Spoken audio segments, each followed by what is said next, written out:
মা কামাখ্যা তন্ত্রমন্ত্র শক্তি চ্যানেলের পক্ষ থেকে সবাইকে সুস্বাগতম। তো সবাই কেমন আছেন?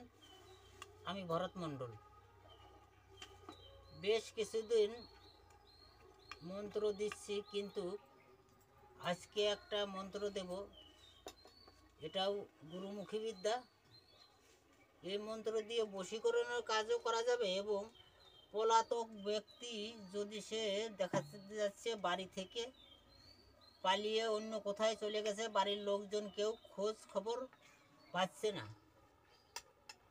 বা সে কোনোভাবেই বাড়িতে যোগাযোগ করছে না, আমি এই মন্ত্রটা দেব। এবং এই মন্ত্রটার সঙ্গে পলাতক ব্যক্তির কি কি জিনিস লাগবে সেইগুলা ম্যানেজ করে কাজ করবেন।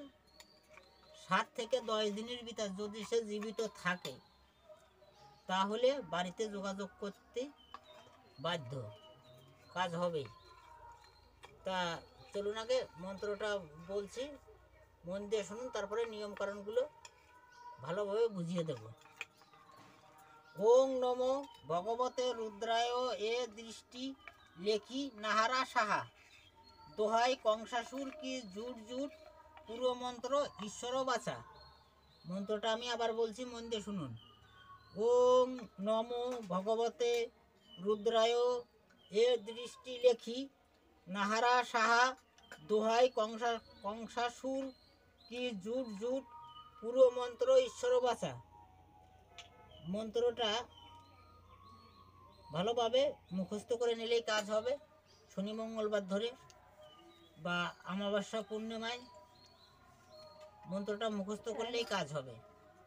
তা চলুন মন্ত্রটার নিয়ম কারণ কিভাবে কি কাজ করবেন আমি বুঝিয়ে দিচ্ছি।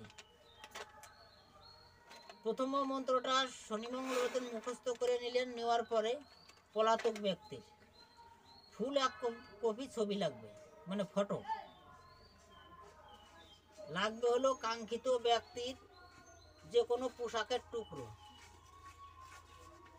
লাগবে, হলো ইঁদুরের মাটি লাগবে, হলো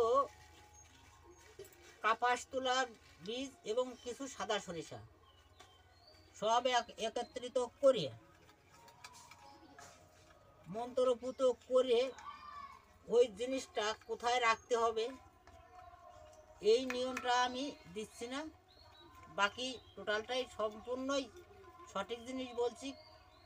রাখতে হবে কোথায় এইটা জানতে হলে এই ভিডিওটার কমেন্ট বক্সে কমেন্ট করলে পরেই তারিখকেই নিয়ম দেওয়া হবে। বাকিরা শুধু শুধু ফোন করবেন না আর উল্টোপাল্টা কমেন্ট করবেন না।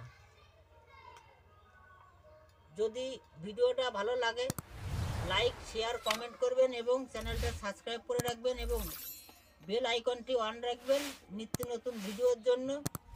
এবং এই ভিডিওটা প্রচুর পরিমাণে শেয়ার করবেন বন্ধু বান্ধব ও আত্মীয়স্বজনের মধ্যে। মা কামাখ্যা তন্ত্র মন্ত্র শক্তি চ্যানেলের পক্ষ থেকে সবাইকে নমস্কার।